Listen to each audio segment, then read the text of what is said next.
Have you ever felt the weight of a presence that says nothing, yet speaks to something buried deep inside you? Some women carry that. They don't need to announce themselves. They don't fill the room with noise or reach for attention. And yet, when they arrive, something shifts. The air changes, time slows. It's not performance, it's not charm, and it's not the kind of beauty that fades. It is a resonance, a frequency that pulls without pushing, that commands without demanding. Carl Jung believed every man carries within him a hidden image of the feminine, the anima. Most men will never name it. Most will never study it, but they feel it when it stirs. And sometimes, without trying, a woman awakens it in him simply by being in her own rhythm. This is not the seduction that comes from strategy. It is not learned. It is remembered. There is an ancient quality to it, like a song he once knew but forgot the words to. She becomes the echo of something sacred he once felt but could never explain. He may not know why he is drawn to her. He may not even want to admit it. But in her presence, he feels something familiar and yet unreachable, as if looking at a reflection of himself that has been missing for a long time. Neville Goddard spoke of this as a state of being. We don't attract what we want. We attract what we are. And a woman who has come home to herself becomes the mirror in which a man sees not only her, but the hidden chambers of his own soul. She doesn't chase him. She doesn't bend herself to fit his expectations. She does not shrink to avoid unsettling him, nor expand herself in the hope of winning his gaze. She simply holds her shape, and that shape, unedited, unbroken, unapologetic, becomes the quiet gravity that draws him in. She is not asking to be chosen. She has already chosen herself. This is why men who cannot explain it still feel it. It is not about possession. It is about recognition. In her stillness, he senses a coherence he cannot create for himself. It unsettles him. It soothes him. It leaves him different than before. And so, even without speaking, she begins the conversation that no words can hold. She tells him, without telling him, that there is more to him than he has yet lived, that there is a depth he has been avoiding, and it waits for him in the space between her words. This is not manipulation. It is not a game. It is an invitation, silent, steady, and impossible to unfeel once it has been touched. Some women do not need to announce their worth. They do not need to amplify themselves to be noticed. Their very presence speaks louder than anything they could say. This is the silent frequency, the one that does not perform, does not seek permission, does not chase recognition. It is not about the volume of her words, but about the clarity of her being. When a woman lives in alignment with herself, she carries a kind of coherence that the masculine feels before he can name it. She does not need to explain herself to be understood. She is understood by the way she holds her own center. She does not rush to fill silences. She lets them breathe. She allows space to exist between words, between gestures, between moments. And in that space, something ancient stirs within him. Men are not drawn to her because she gives more, but because she holds more. It is not an act of withholding. It is the natural rhythm of a woman who is anchored in herself. She carries her emotions the way the ocean carries its tides, without apology, without need for constant display. Like the moon that never chases the sea, she simply exists in her gravitational pull, and the tides answer in their own time. This is not aloofness. It is not coldness. It is containment. The ability to feel deeply without spilling everywhere. The ability to be open without being exposed. In her presence, he feels a kind of stability he does not find in the noise of the world. Her energy does not push or demand. It invites him towards something within himself that he has been avoiding. And yet this invitation is not extended through action, but through being. She is not trying to awaken him. She is simply alive in her own depth, and that depth acts as a mirror. In the reflection, he begins to sense the dissonance between the life he lives and the man he could be. It is here that the connection deepens because the silent frequency she carries is not just magnetic, it is transformative. It reaches past attraction into something far more dangerous for the ego: recognition. Recognition of what he has lost, recognition of what he has buried, recognition of what he cannot find without first stepping into his own shadows. And this is where the paradox begins, because often the men most stirred by her presence are the ones least equipped to meet her there. Which leads us to the next truth, the quiet pull she has on emotionally unavailable men, and why they crave her presence even more than those who are ready to love her. There is a paradox that plays quietly beneath the surface of attraction. Men who have learned to suppress their emotions, who have built walls around their own tenderness, are often the ones most drawn to women who embody emotional depth with grace. They are captivated not by drama but by presence, not by chaos but by a living, breathing connection to the very feelings they have buried inside themselves. Carl Jung spoke of the shadow, the unacknowledged parts of ourselves that we push out of sight. For a man who has exiled his own vulnerability, a woman who lives in harmony with hers becomes more than just intriguing. She becomes a mirror to the softness he has lost touch with. Without her saying a word, she reminds him of warmth, of sanctuary, of a home within himself that he has long abandoned. It is not necessarily love at first sight. It is something older, deeper, familiarity at first energy. He may not understand why her presence feels like a memory he never lived, or why her emotional clarity makes the noise inside him feel louder. But it is this contrast, between the stillness she carries and the restlessness within him, that draws him closer. Yet here lies the delicate truth. The same man who is drawn to her depth may also fear it. His attraction is real, but so is his resistance. He may want to stand near her warmth without stepping fully into it. He may long for the reflection she offers, without being ready to meet his own eyes in that mirror. And if she tries to rescue him, to coax him into that place before he is willing, the magnetic tension between them dissolves. What drew him to her was not her desire to fix him, but her ability to live her own emotional truth without making his silence her responsibility. If she abandons her own center to reach for him, she breaks the very dynamic that stirred him in the first place. So she remains rooted, not as a strategy, but as a necessity. She breathes through her own emotional weather without collapsing into his. She honors his pace without sacrificing her own. In doing so, she keeps the integrity of the connection intact, even if it means the connection never becomes what he imagines. Because the truth is, the attraction he feels is not simply for her as a person, but for what she represents. She embodies a life where emotions are not dangerous, where tenderness is not weakness, where presence is not conditional. And though he may not yet know how to live that way, something in him longs to. It is in this longing, this desire to be chosen by a woman who does not need to choose him, that the next truth reveals itself. The pull toward women whose lives do not orbit around a man, whose completeness exists with or without anyone standing beside them. There is a quiet power in a woman who does not place her worth in the hands of another. She is not defined by who chooses her, who approves of her, or who stands beside her. Her life is already full, and that fullness cannot be negotiated. This is not detachment born of bitterness, it is sovereignty born of self-return. And paradoxically, this is the kind of woman men cannot forget. Need repels, but presence pulls. When a man meets a woman whose sense of self is intact, he feels the difference instantly. There is no hunger in her eyes for his validation. There is no subtle leaning forward, waiting for him to make her feel enough. Instead, there is a steady alignment, a groundedness that tells him she is not seeking to be saved. She has already been found by herself. Neurologically, we are wired for tension. Desire thrives not in what is easily attained, but in what must be approached with care. The woman who lives from fullness instead of lack carries a subtle distance that invites pursuit without playing games. But this distance is not a performance. If it is acted, if it is manufactured, it collapses. The resonance must be real. A man may be captivated by her independence, but he will never own it. And in some way he knows this. Her life will never orbit solely around him, and that truth, both unsettling and alluring, deepens the magnetic pull. She is a reminder that love is not possession, and intimacy is not absorption.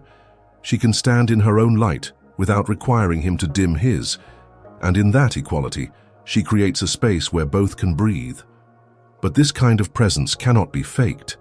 Energetic dissonance is always felt.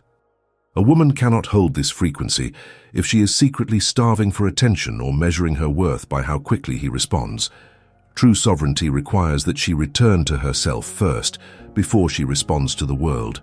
It means breathing back into her own core before she speaks, before she moves, before she decides. She becomes like the mountain, unmoved by the changing weather, yet deeply connected to the world around it. The storm may circle, the wind may press against her edges, but her roots hold. The mountain does not demand to be noticed. It simply exists and is revered. This unshakable presence leads to the next layer of the mystery, the way some women seem to see a man completely without trying to possess him. They hold the rare balance of recognition without control, of closeness without fusion, and it is this ability, this ancient feminine gift, that keeps the connection alive far beyond the moment. There is a rare kind of gaze that does not seek to capture. It does not rush to define or to claim. It simply sees. A woman who carries this way of seeing becomes a mirror unlike any other. She is not looking to shape a man into her idea of him, nor is she trying to bind him to her through expectation. She observes without reaching, and in doing so, she offers him something both liberating and disarming, the experience of being fully recognized without being controlled. In the modern language of love, possession often disguises itself as connection. The closer we feel, the more we believe we must merge entirely.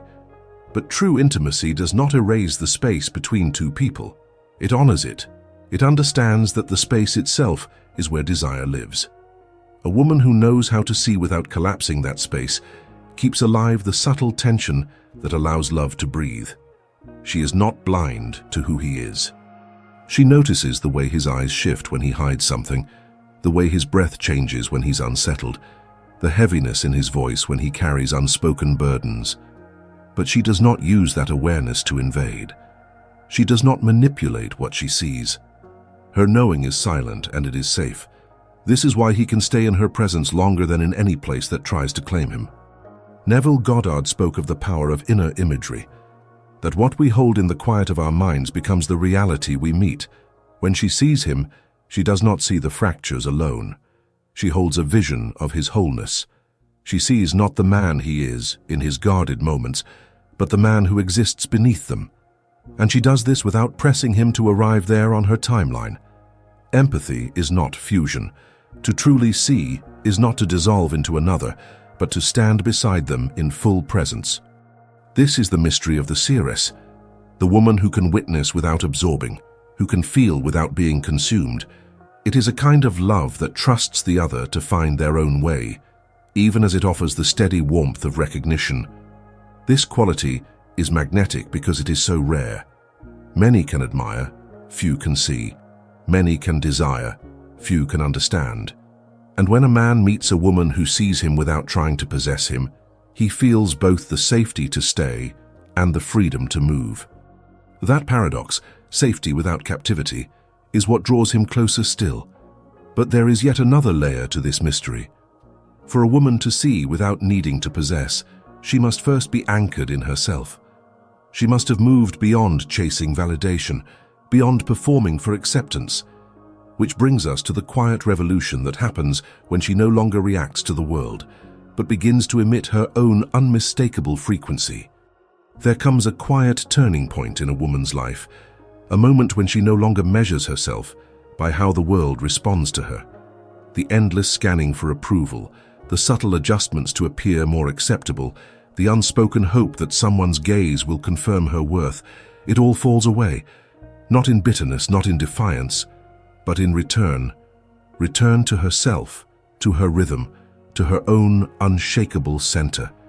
For years, she may have been trained to be pleasing, to smooth her edges, to keep her tone gentle, her emotions contained, her desires polite, to be liked, to be chosen, to be deemed worthy in the eyes of others. But at some point, the cost becomes too high. The performance is too heavy, and she lays it down.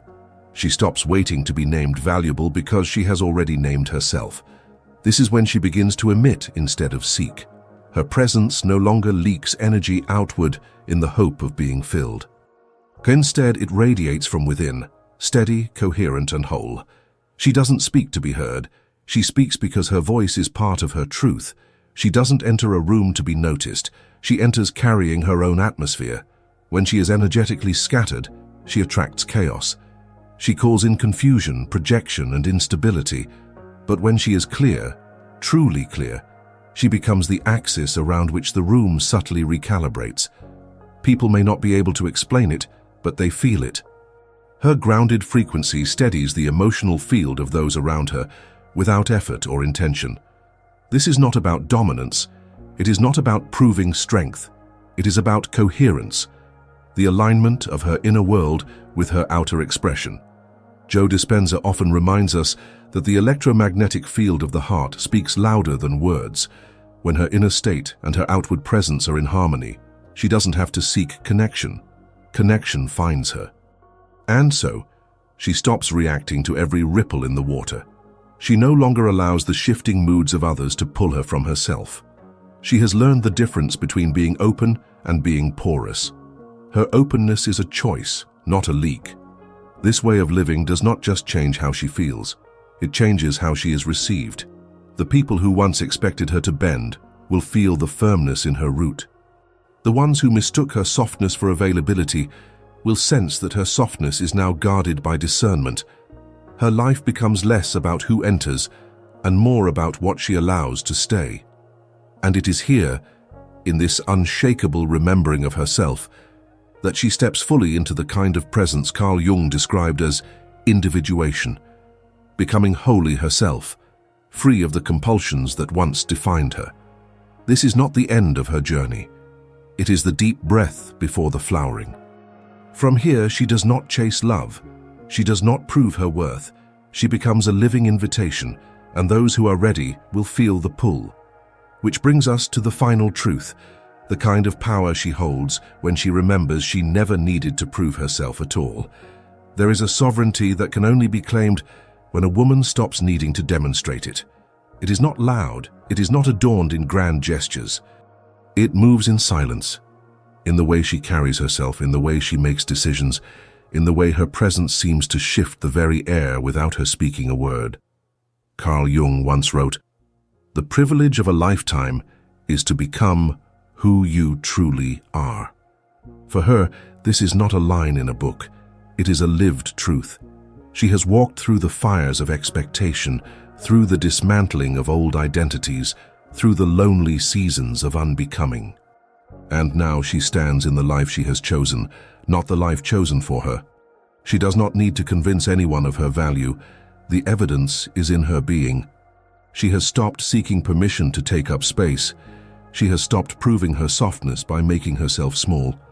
She has stopped proving her strength by carrying what was never hers to carry. There is an undeniable gravity in a woman who does not measure herself against the gaze of others. Joe Dispenza reminds us that our electromagnetic field speaks before we ever say a word.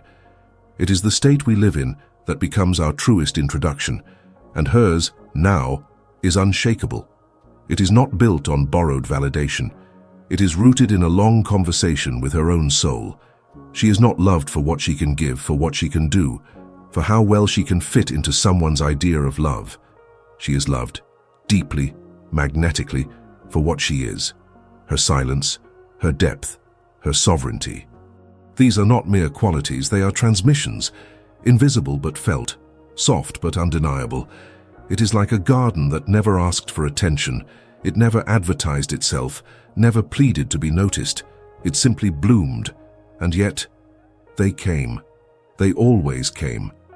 Not because it demanded, but because it existed in full expression of what it was meant to be.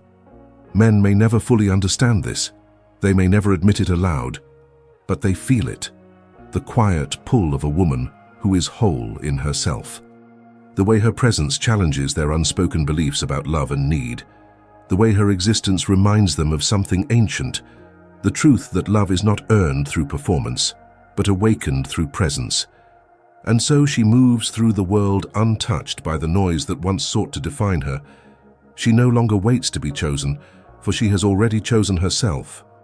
And in doing so, she becomes unforgettable, not because she reached for anyone, but because she stood so completely in the truth of who she is that the world could not look away. This is her final remembering. She was never incomplete. She was never waiting to be filled. She has always been and will always be whole. There is a stillness that is not absence, a solitude that is not emptiness.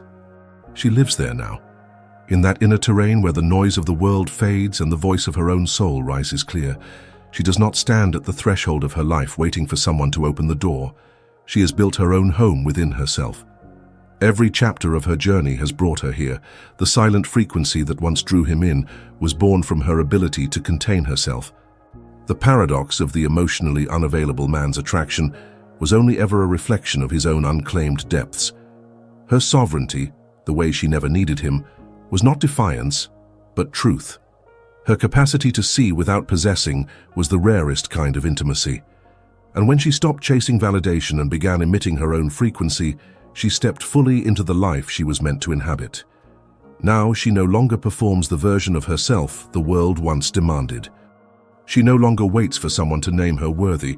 She walks as one who has been crowned quietly, privately, in the chambers of her own heart. Carl Jung knew that the deepest work was always an inner unfolding, a return to the essential self. Joe Dispenza reminds us that when the inner state changes, the outer world reorganizes itself around us.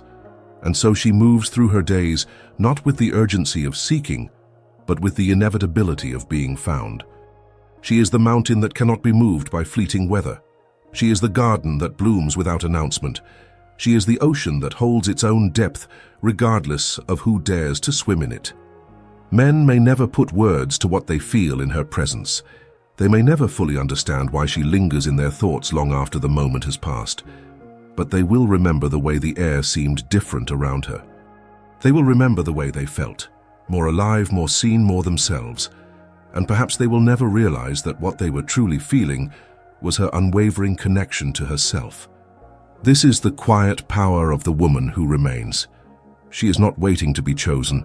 She is not asking to be kept. She is not trying to be loved in the way the world has taught.